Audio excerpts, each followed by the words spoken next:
and welcome to the HR Exchange podcast. My name is David Rice. I am the host and your editor of the HR Exchange Network. Today, I'm going to be speaking with Liza Voticky. She's a former talent acquisition executive, having worked with Royal Caribbean and the Coca-Cola company. We chat about some of the issues impacting talent acquisition right now and what problems she's looking to address as she develops a new technology solution for talent acquisition in 2021. But before we get into all that, I want to thank everyone for joining us as always. If you're enjoying these videos, please do like them and subscribe to the YouTube channel. All of that will help people find this a lot easier. If you are interested in the audio-only version of the podcast, we're available on, I think, at this point, every podcast platform you can imagine. Of course, some of the most popular ones are Apple, Spotify, Google. But whatever platform you're on, if they allow you to subscribe to the show, please do. If they allow you to put reviews on it, we ask that you do that as well. That will also help people find the show easier. And as always, if you're interested in more content from the HR Exchange Network, head over to hrexchangenetwork.com and sign up for our newsletter. You can get all of our content, whether it's articles or information about online events and webinars, straight into your inbox through that newsletter. So we do encourage everyone to do that as well. It's an exciting time for the podcast. We're growing. So, the bigger we get, the easier it gets to book guests and to continue to produce this type of content. So help us out however you can. And before I get started, I also wanted to plug our upcoming Talent Exchange Live event. It's next week, starts December 8th, runs through the 10th. And this will be our third annual Talent Exchange Live. And I'm really looking forward to this one. We've got a great lineup of speakers, and we'll be looking at a variety of issues in the talent space, from strategic workforce planning to creating spaces for innovation, welcoming new generations to the workforce, thinking about the employee experience in the 2020s. There's something for everyone in there that's involved in talent management, development, and acquisition. So I hope that you can join us. I've put a link in the description of this video. So click on over to HR Exchange Network and consider joining us next week. If it's free to join, and you can earn SHRM credits for all the sessions that you attend. So if you're in HR, it's definitely worth considering joining us. So with all that said, I was excited to sit down with Liza because since taking over as editor of the HR Exchange Network, uh, it seems, at least on the surface, that the talent landscape has shifted quite a bit. But as I talked to Liza, one of the things that kind of became clear to me was that it's really more an evolution, a continuation of an evolution that was already started when the pandemic started, rather than the result of a specific event. And so it's tempting to think about that through the lens of the pandemic, because of all the unemployment that ensued and just the impact that it's had on our lives. But I think it'll become a recurring theme as you watch this video, that a lot of what's happening was already happening before, and it's just continuing. So I'm happy to play the interview for you now, and enjoy. All right, so we're gonna be talking about some things within talent attraction right now, and I know the landscape is quite different today than it was a year ago, when we were using terms a lot like war for talent.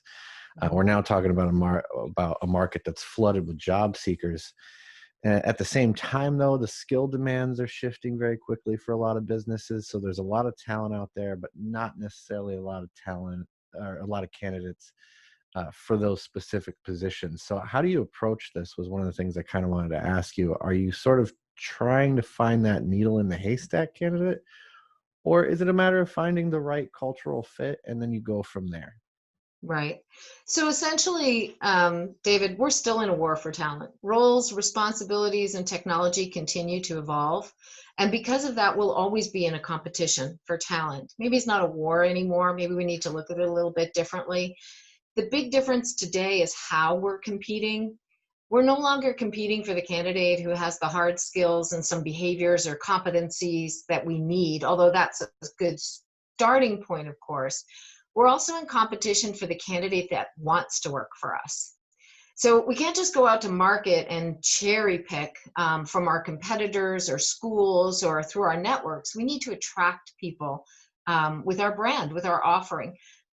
You know, the millennials taught us about leadership. They didn't want to be managed. They came into the workforce with a level of confidence that earlier generations did not possess. Companies began to see that gap and build into their people plans the need for properly developing leaders, some prepared in advance, but not many. The connected generations share their experience with each other on social media and through portals like Glassdoor. So really an organization can't just talk the talk. They really have to deliver on their culture. Otherwise, it'll be all over the internet. The subsequent generations, including the centennials that are entering the workforce now, are even more in tune and more heavily connected. They know what they want. They're looking for the right fit, and they know what their skills and abilities are. So to answer your question specifically, the haystack is flipped. So it's the candidates that are out there looking for the needle. We're the haystacks now. And so we need to present ourselves as that unique opportunity. Yeah, that's interesting. I think certainly, there seems to be a little bit more of a fluidity, and that's, I don't want to say people aren't loyal to their companies, but it seems to be a little bit more free flowing. Mm-hmm. I'll move where I need to move. Yep, absolutely. So, so there is a lot of conversation around reskilling right now. Obviously, L&D is part of that. How much are L&D offerings a part of employer brand now? Are they seen as a perk more now than ever due to this kind of changing nature of jobs? Well, I think L&D is a big part of whatever employer brand you're putting out there. People aren't expecting to spend their whole career, to your point, in one organization anymore. I mean, it still happens, but it's a rarity, right? So L&D is not really seen as a perk. It's considered an essential offering, and it should be. I mean, learning agility should be a key criteria or aspect of what an organization is looking for when they're vetting talent. As part of that, being able to offer an environment where the employees and associates are able to continue to learn and develop is important to them. There was a time when managers were real managers, and they just managed people, and they didn't really want their employees to learn or develop because it meant losing them. Today, we accept that people want change and growth as part of their work experience. And on top of that, and to your point, jobs aren't stagnant. We need to be able to give the teams the tools they need. So we need to be able to offer them that development so that they can grow within their roles, because otherwise you're dealing with less productive people, or worse, higher turnover. Yeah. So it seems to me, you'd be facing a bit of an issue as job seekers become more anxious to find work. Mm-hmm. We've got a lot of people who have been out of work for, 7 months, 9 months. At some point you see people applying for jobs maybe they're not qualified for, and you wonder about the credibility of resumes. Can you talk a little bit about your vetting policies and practices, and are there lessons that we've learned through the fallout from previous crises? I think of the Great Recession in 08.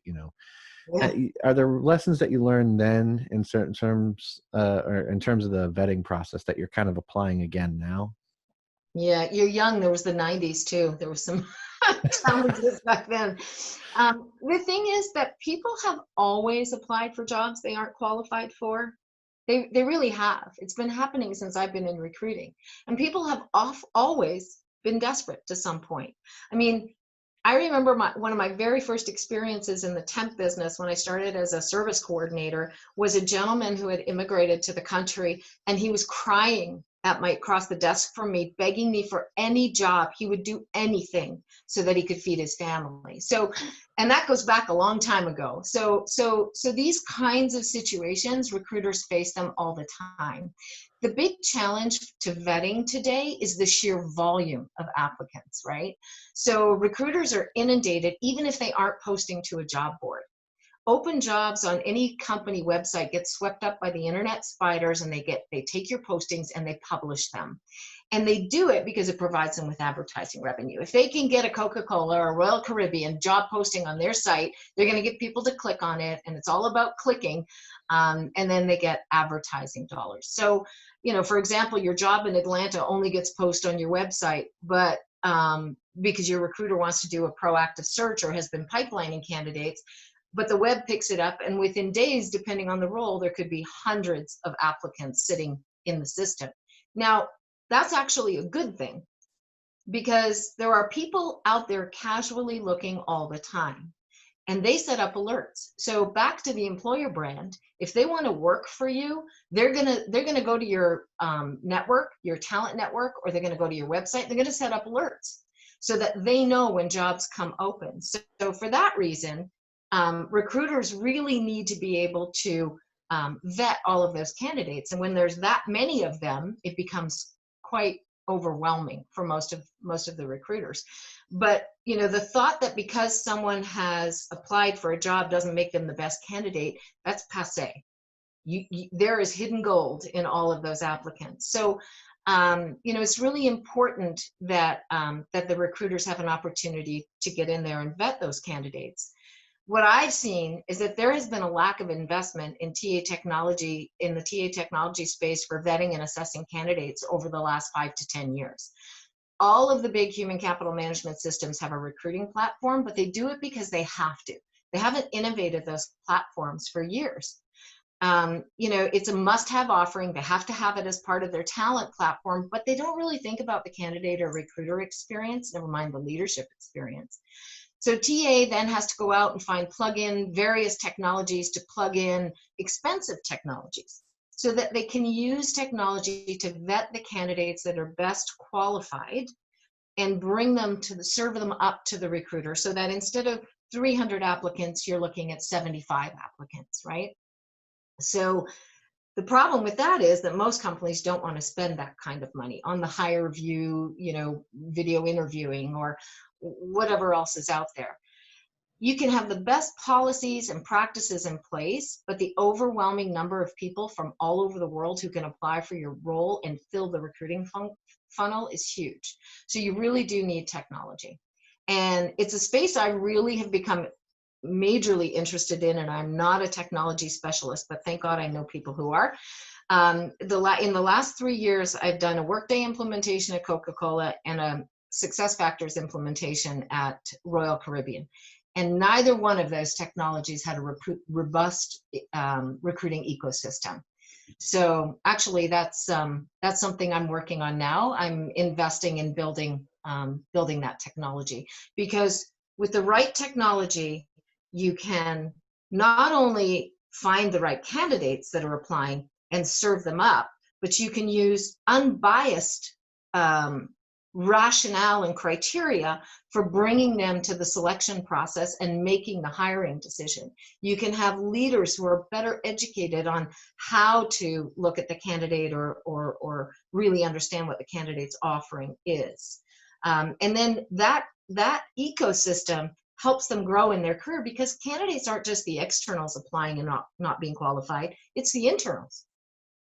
So, if your talent development performance management system is not operating optimally, which many of them are not, then your internals are not getting the feedback they need to really understand what they're qualified for. So that's my big dream, actually, is to build a robust ecosystem that is more than just a recruiting platform. Interesting. You mentioned there the bias piece. Mm-hmm. And I think we can't have a talent conversation right now without looking at D&I and the efforts that have gone on there. It seems like coming into 2020, some companies kind of had backed off emphasizing D&I or have become a bit complacent. I know towards the end of last year, some budgets were cut. Yeah. And then the events of this year happen, and it becomes even more closely tied to the employer brand, your reputation.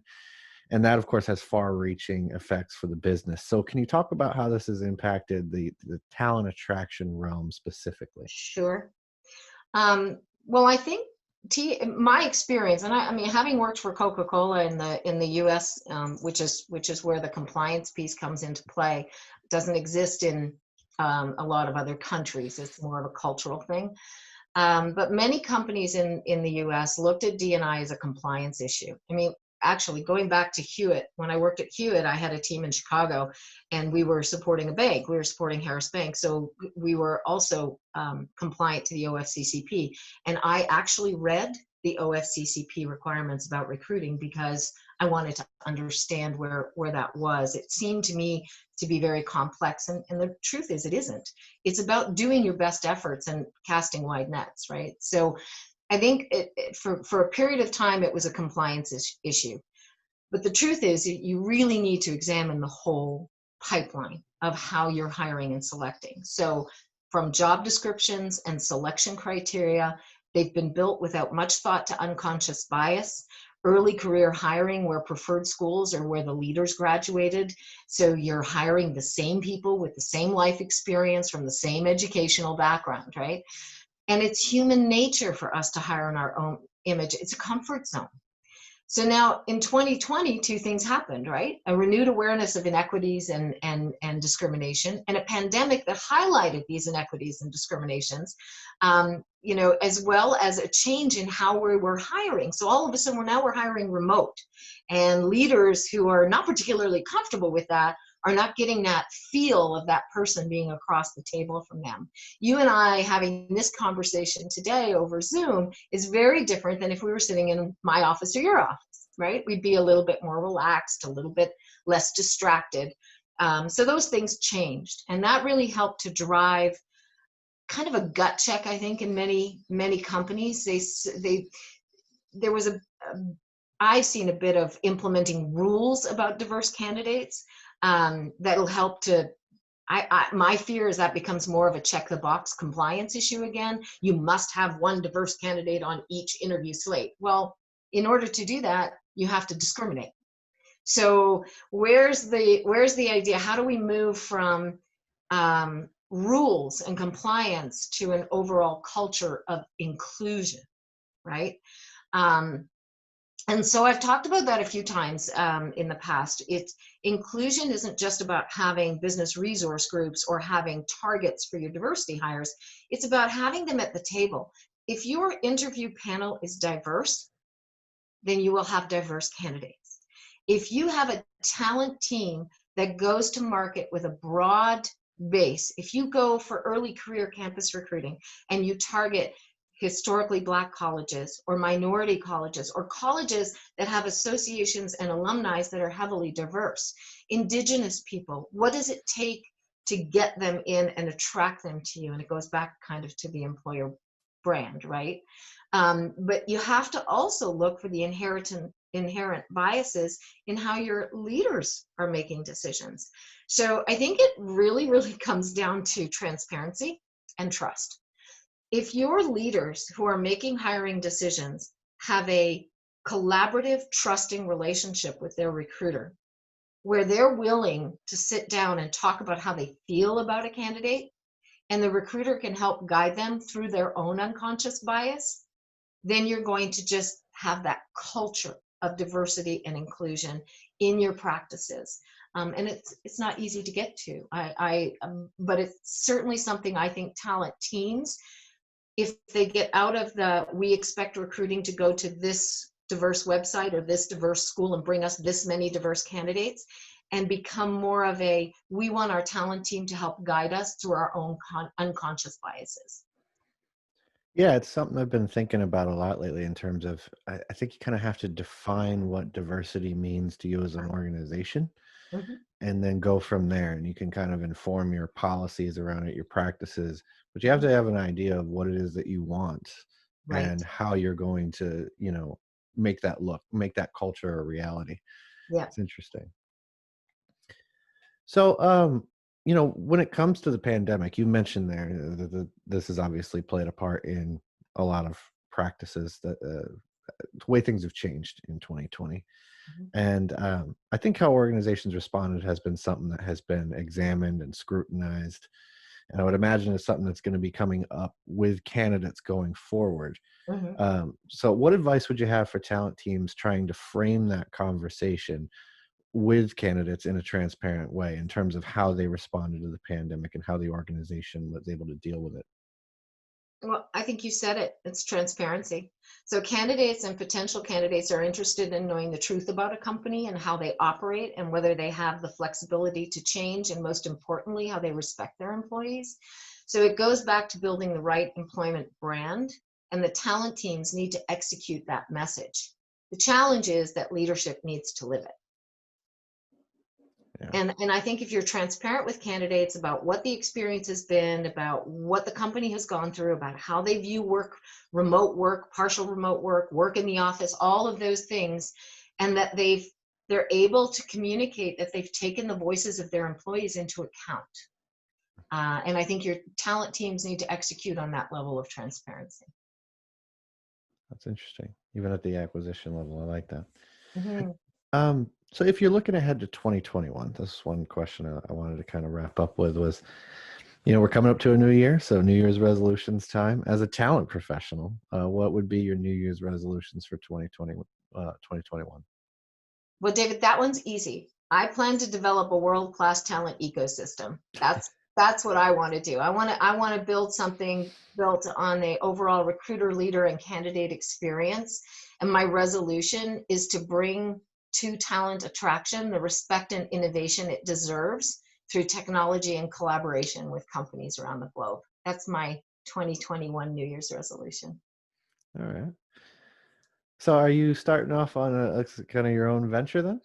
I am currently building my business plan and speaking to investors. I have some software developers that are really into it, that are in this space, and experts in the talent technology space that all love the vision that has sort of come to me over the last couple of years of dealing with these technology companies and realizing where the gaps are from a recruiter's perspective and a leader's perspective. I mean, it's the experience has always been focused. The money, the technology, the innovation on these platforms has been focused on L&D and performance management. And so that TA space has just been we have to have it.